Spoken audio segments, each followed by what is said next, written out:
Wife had 2 affairs and she's mad because I moved on with my life for another woman. I never expected to be posting this story.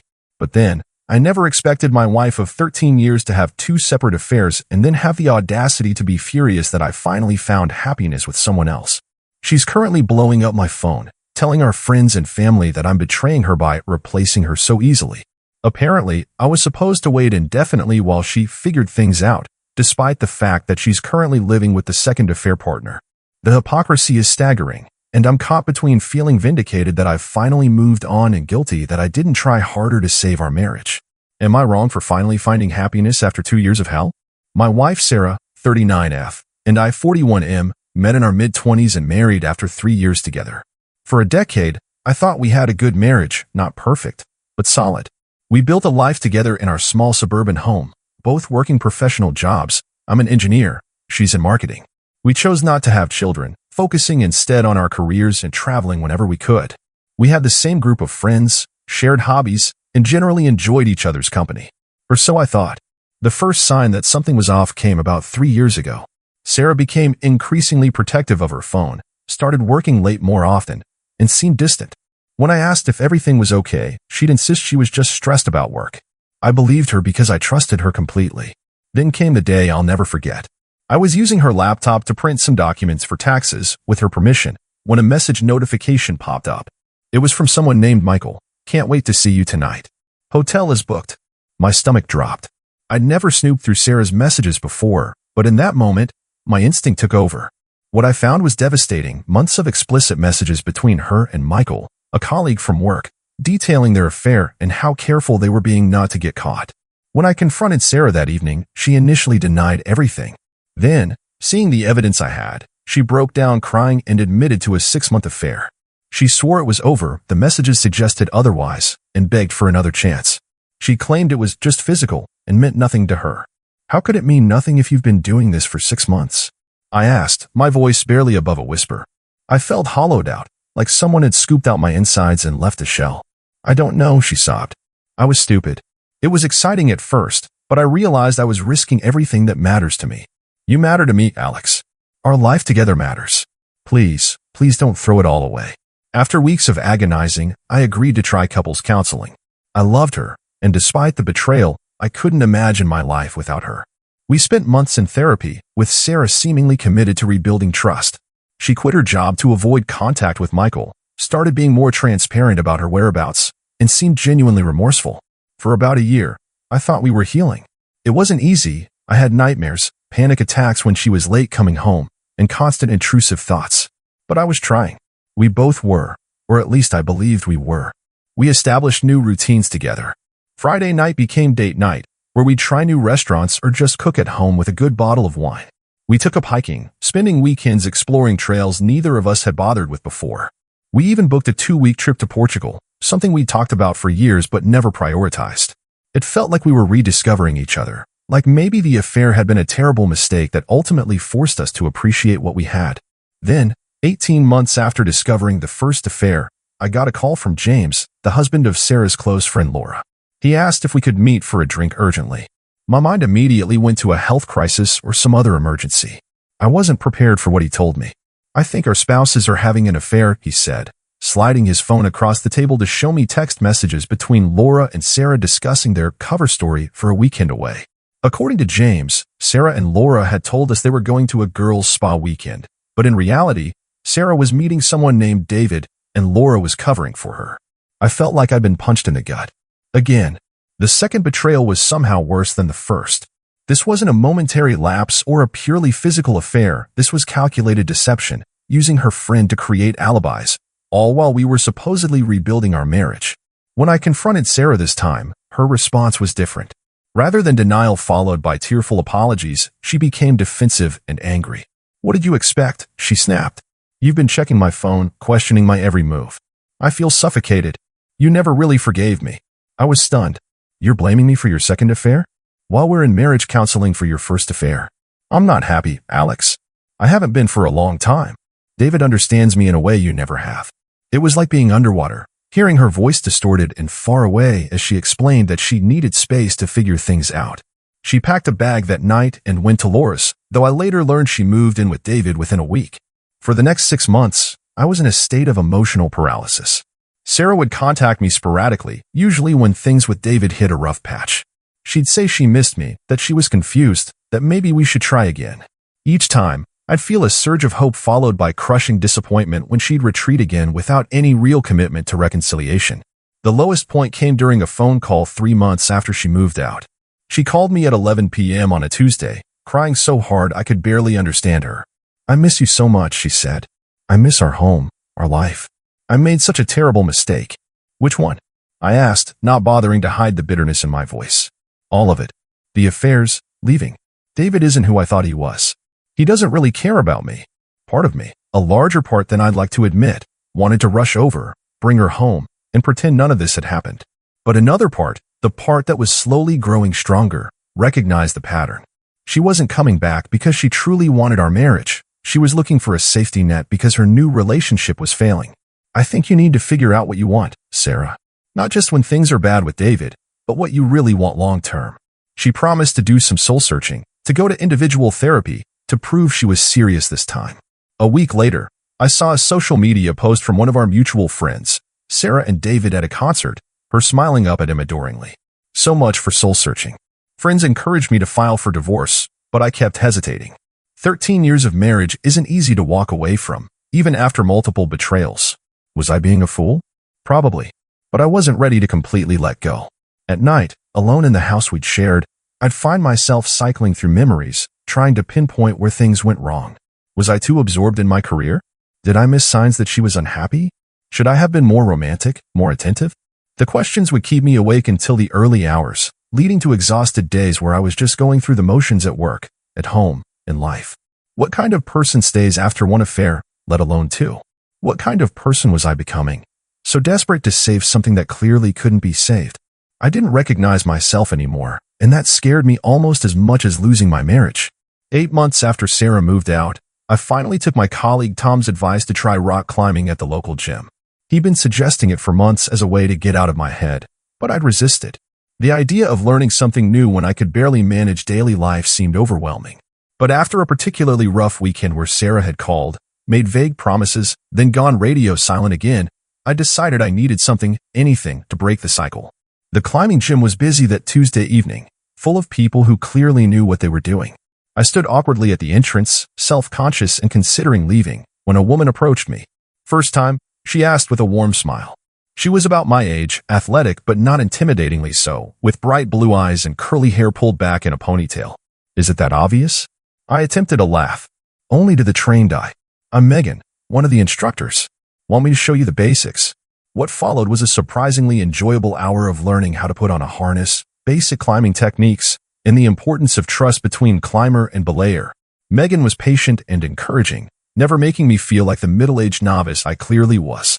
When I finally reached the top of the easiest climbing route, the sense of accomplishment was the first positive emotion I'd felt in months. Not bad at all for a first-timer, she said as I returned to solid ground. You coming back next week?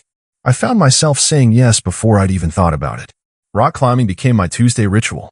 Megan was usually there, sometimes as my instructor, eventually as a climbing partner.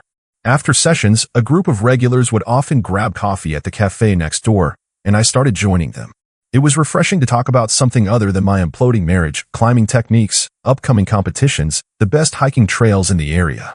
Gradually, those coffee meetings became the brightest part of my week. Megan was easy to talk to, passionate about her interests, and genuinely kind. Our conversations eventually extended beyond climbing. I learned she was a physical therapist by day, climbing instructor by night. She loved science fiction novels, had lived in 3 countries, and made excellent homemade pizza. When the group thinned out, sometimes it would just be the two of us, talking until the cafe staff began stacking chairs. It took 6 weeks before I mentioned my situation, and even then, it was only because she'd asked if I'd like to join a weekend climbing trip, and I needed to explain why my schedule was uncertain. I'm technically still married, I said, the words feeling strange on my tongue. My wife is, well, she's living with someone else after having an affair. Actually, 2 affairs. But we're in this weird limbo where she sometimes talks about reconciling. It's complicated. I expected her to run for the hills. Instead, she nodded thoughtfully. That sounds incredibly difficult, she said. I went through a divorce 3 years ago. Different circumstances, but I understand the limbo part. It's like you can't fully grieve or move on because there's still this open door. Her understanding was like a key unlocking something in me. Over the next few weeks, I found myself sharing more, not in a dwelling, self-pitying way, but in the natural course of getting to know someone. Megan listened without judgment and shared parts of her own story in return. We became friends, real friends, outside the climbing gym. We went hiking one Sunday when Sarah had canceled yet another Let's Talk meeting. We saw a movie during a rainstorm that had derailed a planned climbing session. We were just friends, and that friendship was uncomplicated in a way nothing in my life had been for years. 3 months into this friendship, Sarah called with news. She and David had gotten engaged. She wanted to do things properly, which meant finalizing our divorce. I was surprised by my own reaction, not devastation, but relief. The decision had finally been made, and not by me. The limbo was ending. I told Megan about it during our next coffee meeting. I should be upset, right? 13 years of marriage, and I feel relieved it's ending. She considered this, stirring her tea. Maybe relief is the appropriate response to certainty after so much uncertainty. It doesn't mean those years didn't matter. Something shifted between us that day. Perhaps it was the realization that I was truly becoming available, emotionally and legally. Perhaps it was just the natural evolution of feelings that had been developing unacknowledged. We talked longer than usual, and when we left the cafe, she hugged me goodbye, our first physical contact outside of climbing safety checks. 2 weeks later, Sarah called again. The engagement was off. David had been talking to other women, and she was devastated. Couldn't I see that we were meant to be together? That these other relationships had just been detours on our path back to each other? For the first time, I felt nothing, no hope, no disappointment, just a clear-eyed recognition of the pattern. I think we should move forward with the divorce, I said calmly. I wish you well, Sarah, but I don't see a future for us anymore. That weekend, Megan and I went hiking in a nearby state park. At the summit, overlooking the valley below, I told her about my conversation with Sarah. I'm proud of you, she said simply. That couldn't have been easy. Actually, it was. That's the surprising part. I turned to face her, suddenly nervous in a way I hadn't been in decades. I think I'm ready to move forward. And I'd like to move forward with you, if you're interested. Her smile was answer enough, but her words made it official. I'd like that very much.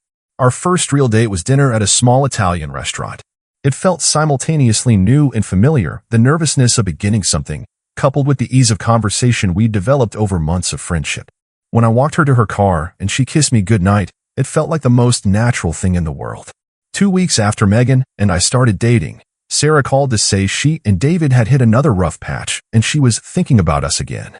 When I told her I had started seeing someone, her reaction was explosive. How could you do this to me? She demanded. After everything we've been through? I was speechless. Sarah, you've had 2 affairs and you're living with the second guy. What did you expect me to do? I expected you to fight for our marriage.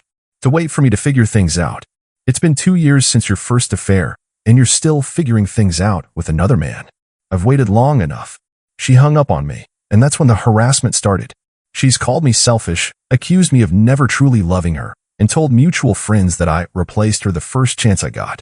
Some friends have sided with her, suggesting I should have given the marriage more time. Others think I've waited far too long to move on already. The hypocrisy is staggering. The woman who betrayed me twice, who is living with another man, feels betrayed because I've started dating someone else after 2 years of emotional purgatory. Am I missing something? Is there some unwritten rule that the faithful spouse must remain in perpetual waiting mode while the unfaithful one figures things out? Megan has been understanding about the drama, but I worry it's too much to ask of a new relationship. Last night, after Sarah had called both my sister and my best friend to complain about my betrayal, I asked Megan if she was having second thoughts. About you? Not at all, she said firmly. About Sarah's ability to make our lives complicated? Maybe a little, but I've dealt with worse, and you're worth it.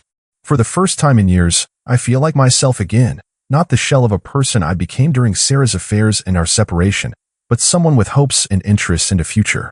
Is it wrong to embrace that feeling? Am I the bad guy for finally choosing my own happiness? Update: 1 month. It's been a month since my last post, and things have escalated in ways I never expected. Shortly after I wrote about Sarah's reaction to my new relationship, she showed up at my house unannounced, clearly intoxicated, demanding to talk. It was nearly midnight, and I had an early meeting the next day, but I let her in, worried about her driving in that state. What followed was an hour of emotional whiplash. She oscillated between tearful declarations that she still loved me and wanted to come home, and bitter accusations that I had given up too easily on our marriage. When I reminded her that she was the one who had 2 affairs and moved out, she dismissed it with a wave of her hand. People make mistakes, Alex. Marriage is about forgiveness. I would have forgiven you if the situation was reversed. The statement was so absurd I almost laughed. Sarah, you didn't even give me anything to forgive. I was faithful for 13 years. Her response stunned me. Well, maybe that was the problem. Maybe things got too predictable, too safe. You never took risks. Being faithful isn't playing it safe. It's honoring your commitment. I was suddenly exhausted by the conversation, by the years of emotional manipulation. It's late, and you're drunk. You should call a cab. That's when she noticed a woman's scarf draped over the back of my couch. Megan had forgotten it the day before when we'd gone hiking and stopped by my place afterward. Sarah snatched it up, her face contorting with rage. She's been here? In our home. It's my home now, Sarah. You moved out, remember? What happened next still haunts me. She began methodically going through the house, searching for signs of Megan, growing increasingly agitated. In the bathroom, she found Megan's toothbrush she stays over occasionally, and threw it against the wall. In the bedroom, she stripped the comforter off the bed, saying she couldn't stand the thought of me with someone else in our bed. I tried to calm her down, but she was beyond reason. She grabbed a framed photo of us from our honeymoon, one of the few mementos I'd kept displayed, and smashed it on the floor. Then she collapsed in tears among the shattered glass. I called Laura, who was surprisingly apologetic, and came immediately to pick Sarah up. As they were leaving, Sarah turned to me, suddenly calm. You'll regret this. She'll never know you like I do. The encounter left me shaken. This wasn't the Sarah I'd known for 13 years, or maybe it was, and I'd just never seen this side of her. Either way, I changed my locks the next day. The aftermath has rippled through our social circle. Some friends who had initially taken Sarah's side reached out to apologize after hearing about her behavior. Others have doubled down, suggesting I provoked her by flaunting my new relationship. I hadn't, Megan, and I have been intentionally low-key. Sarah's family, with whom I've always been close, is divided. Her sister called to say she was disappointed in me, while her brother sent a supportive text saying, I love my sister, but she made her choices. You deserve to be happy too. Through all this chaos, Megan has been remarkably patient. When I told her what happened, she was concerned rather than scared off. Do you need some space to sort things out? She asked. I'm here either way. Her understanding only confirmed what I'd been feeling, that this relationship, though new, is healthier than anything I'd experienced in years with Sarah. There's a mutual respect that I now realize was missing in my marriage long before any affairs. I finally contacted a divorce lawyer. For months, I'd held off, part of me still hoping for reconciliation despite all evidence that it would be a mistake. But Sarah's behavior that night was the wake-up call I needed. The divorce will be relatively straightforward since we have no children and kept most of our finances separate, but I'm still dreading the process. Last weekend, Megan and I went camping in the mountains, deliberately choosing a spot with no cell reception. For 2 days, we hiked, cooked over a campfire, and talked about everything and nothing. It was the first time since Sarah's meltdown that I felt completely present, not constantly checking my phone for crisis updates or worried about what Sarah might do next. On our last night, sitting by the fire, Megan asked me a question that's been echoing in my mind ever since. What do you want your life to look like a year from now? Not what should I do about Sarah? Not how to manage the divorce, but what do I actually want for myself? I realized I've been so consumed with reacting to Sarah's behavior, with the logistics of ending a marriage, with others' expectations, that I'd lost sight of my own desires. The question felt like permission to imagine a future based on my own happiness, not just the least painful exit strategy. I want peace, I said finally, and the freedom to build something authentic with someone who respects me. I want to trust again without always waiting for the other shoe to drop. She nodded, adding another log to the fire. Those sound like good ones to me. The hardest part has been letting go of the future I'd imagined, the growing old together, the retirement plans we'd discussed, the shared history that now feels tainted. Some nights I still wake up reaching for someone who isn't there, momentarily forgetting everything that's happened.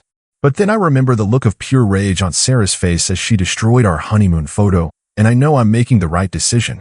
You can't build a future with someone who's willing to break everything when they don't get their way. Update. 1 year. It's been a full year since my first post, and almost 2 years since discovering Sarah's second affair. I'm writing this final update from the small cabin Megan and I rented for the weekend to celebrate our 1-year anniversary. She's currently hiking a nearby trail while I take some time to reflect, one of the many ways we've learned to balance togetherness and independence. The divorce was finalized 8 months ago, faster than expected due to Sarah's sudden agreement to my proposed terms. According to her lawyer, she wanted to move on quickly, which was a surprising but welcome change from her previous stance. I later learned from a mutual friend that Sarah and David had broken up spectacularly after he discovered she was still contacting me and suggesting reconciliation. Apparently, history repeats itself. She expected him to fight for her, while she figured things out.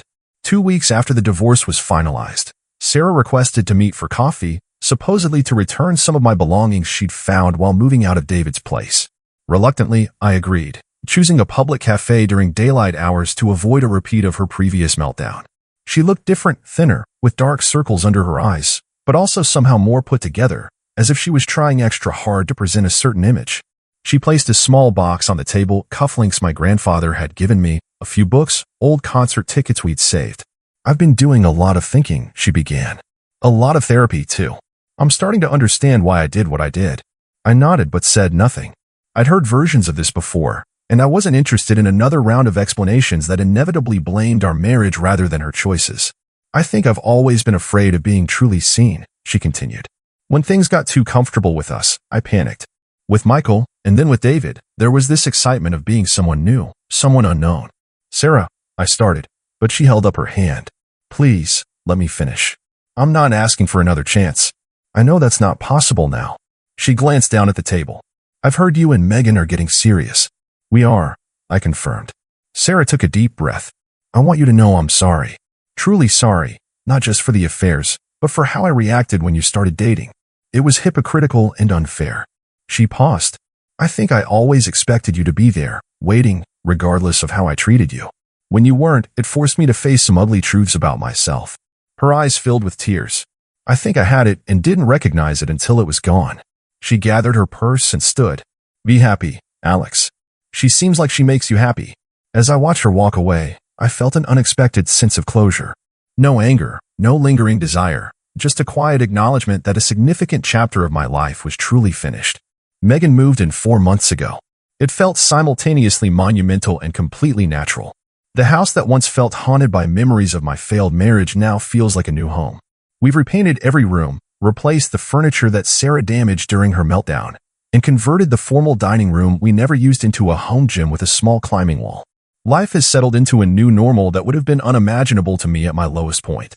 We've had our disagreements. We're both opinionated people with distinct perspectives, but we address conflicts directly instead of letting resentments fester. The contrast with my marriage is stark and educational. With Sarah, I was constantly trying to anticipate her reactions, walking on eggshells to avoid triggering her insecurities. With Megan, I can simply be myself. Sarah has largely faded from my life, though I hear occasional updates through mutual friends. She moved to another city 6 months ago for a job opportunity, which has made the separation cleaner and easier for both of us. According to those who keep in touch with her, she's single and focusing on her career and personal growth. I genuinely hope she's finding peace. The question I'm asked most often, usually by well-meaning friends who witnessed the collapse of my marriage, is whether I trust Megan completely, given my history. The answer isn't simple. Trust, I've learned, isn't binary. It's built gradually through consistent actions over time. I'm more attuned to potential warning signs now, more willing to address concerns directly, and more confident in my ability to survive if the worst happened again. That said, I refuse to punish Megan for Sarah's actions. Hypervigilance and suspicion would poison what we're building, and Megan deserves better than to be viewed through the lens of my previous relationship. We've established healthy boundaries and open communication that allow trust to flourish without blind faith. I've come to accept that both Sarah and I contributed to the dysfunction in our marriage, but her choices to have affairs rather than address problems directly were hers alone. And my decision to eventually move forward with someone who shares my values around honesty and commitment was not a betrayal but an act of self-preservation. For those who find themselves in similar situations, discovering a partner's infidelity, especially repeated infidelity, I don't have easy answers. Each relationship is unique, each betrayal has its own context, and each person must find their own path to healing. What I can say with certainty is that you deserve honesty from your partner. You deserve to be someone's choice, not their backup plan. And you deserve the opportunity to find happiness, whether through reconciliation or by building something new with someone else. As for me, I'm looking forward, not back. Megan and I are discussing long-term plans, possibly relocating to be closer to the mountains we both love, potentially starting a family in the next few years if it feels right. These conversations unfold naturally, without the pressure or urgency I once felt about hitting relationship milestones. I hear Megan's footsteps on the cabin porch now, returning from her hike. This seems like the right place to end this chapter of my story, not with dramatic declarations or tidy conclusions, but with the quiet recognition that life continues, hearts heal. And sometimes what feels like an ending is actually the beginning of something better than you imagined possible.